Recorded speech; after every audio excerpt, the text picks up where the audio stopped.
friends, welcome to this short tutorial from Pathology Made Simple at I Love Pathology.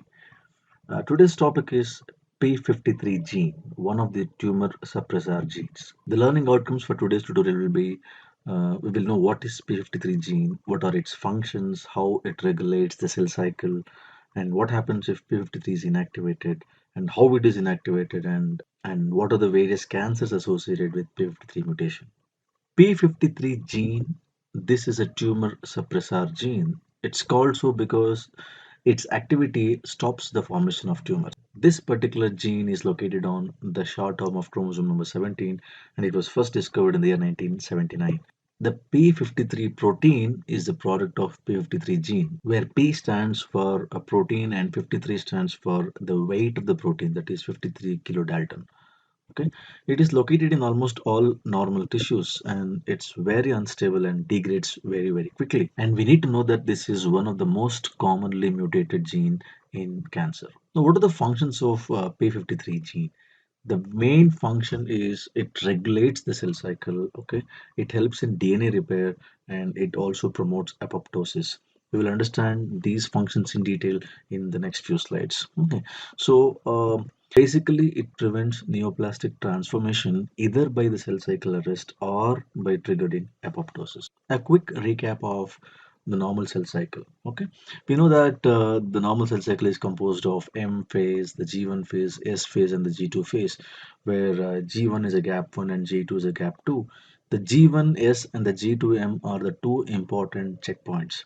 In the previous video where I discussed about the retinoblastoma gene and retinoblastoma protein, we understood that the retinoblastoma acts at G1S checkpoint, okay, where the cyclin D CDK4 complex or the cyclin D CDK6 complex play a major role in hyperphosphorylating retinoblastoma protein. If you want to study this or if you want to have a quick recap about retinoblastoma protein, you can just click on the link below, which I would be providing in the description. Let us consider what happens when there is a DNA damage. Any form of DNA damage, it triggers the expression of P53 gene, which means to say that there is increased P53 levels. Okay, so this increased P53 level is one which prevents the cell from entering the S phase of the cell cycle. We will understand this particular concept as to how it prevents from entering S phase of cell cycle in the next few slides. Okay, as of now, just understand that increased P53 levels prevents the cell from entering S phase of cell cycle. That means to say that there is arrest of cell cycle at G1 phase. So what happens if there is arrest of cell cycle at G1 phase? It allows the time for the DNA repair to take place. Okay, basically this arrest is really important for any given cell because this particular time is utilized for the repair of DNA. So how does the DNA gets repaired? So P53 also induces some DNA repair genes which helps in the repair of DNA. Now two things can happen here. One, the DNA can be repaired completely, or two, the damage is so much that the DNA will not be able to be repaired. Now what happens when the DNA is repaired? Once the DNA is repaired, then there is no role for P53 here. Okay, so then the P53 degrades spontaneously. So when there is no P53, it means that there is no arrest of cell cycle. So the cell cycle continues. Consider if the DNA damage is too much, then no amount of DNA repair genes can be of help. Okay, so the DNA is not repaired. Then the P53 decides either of these two things. One, it will cause permanent arrest, that is something called senescence, or it activates the pro-apoptotic genes called BAX genes or bad genes, and then it causes apoptosis. So from this whole cycle, we understand that whenever there is a damage to the DNA, the P53 comes to the rescue. That means it conserves the stability of the genome, and that is why it is aptly called as guardian of the genome. Okay, now you understand why P53 is called as guardian of the genome, isn't it? Now, having understood the entire thing, now it is time to understand how this increased P53 levels prevents the cell from entering the S phase of cell cycle. Now we'll go back to the cell cycle again. Again, I will repeat that G1S checkpoint is very much important, and cyclin D-CDK4 complex or cyclin D-CDK6 complex is very, very important. If you recollect the video on retinoblastoma, you will understand that these complexes, the cyclin D CDK4 or the cyclin D CDK6 complexes, are the ones which actually hyperphosphorylates the retinoblastoma protein, and that results in transcription, and that results in the progression of cell cycle, isn't it? So that means to say that this complex is very, very important. So the P53 acts here. Let us see how P53 acts at this point. We need to understand that P53 is one of the most important transcriptional regulators, okay, of so many genes.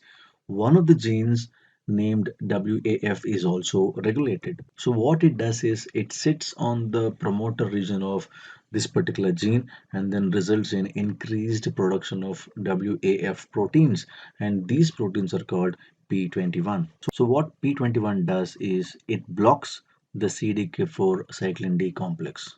So once the CDK4 cyclin D complex is blocked, that means to say that the cell cycle is halted at the G1 stage because the retinoblastoma protein cannot be hyperphosphorylated, and then it stops the cell cycle at G1S checkpoint. So increased P53 levels results in the production of P21 proteins, and these P21 proteins blocks the cyclin D CDK4 complex or the cyclin D CDK6 complex.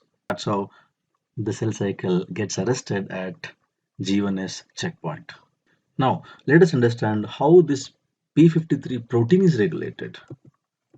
See, in the normal cells, I told you that P53 is very, very unstable. So what really happens here is P53, as you know, it is a transcriptional regulator. Okay, it also regulates one of the gene called MDM2 gene.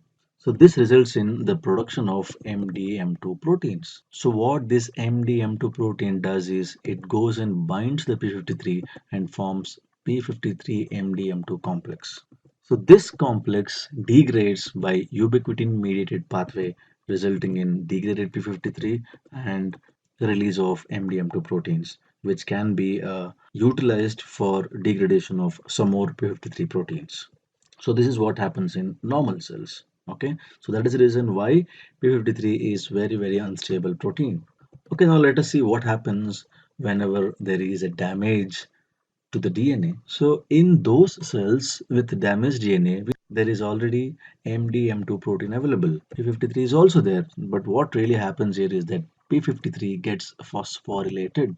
So once P53 is phosphorylated, it prevents the formation of MDM2 complex. So there is no P53 MDM2 complex. So when there is no P53 MDM2 complex, there is no degradation. So which essentially means increased P53 levels. So go back to those slides which I have talked about increased P53 levels resulting in increased P21 levels, and increased P21 blocks the cyclin dependent kinase complex, and that's how the cell cycle gets arrested. So this is the basic mechanism of activation of P53 and regulation of P53 proteins. Now what happens if P53 is inactivated? Consider the same scenario where the DNA is damaged. Under normal circumstances, if P53 is normally available, okay, its role is to protect the cell by causing a cell cycle arrest, isn't it? So whenever there is an inactivated P53, that means no cell cycle arrest. So when there is no cell cycle arrest, what really happens is the cell cycle progresses. But in this case, the cell cycle progresses with damaged DNA. And that is the worst part of it, because once the cell cycle progresses with the damaged DNA, it results in lots of genomic instability, and that is the reason why there is neoplastic transformation. Now, how P53 gene is actually inactivated? So basically because of either by mutations or by loss of alleles. Okay, it could be heterozygous or homozygous loss of alleles. Now, what are the cancers associated with P53 mutations?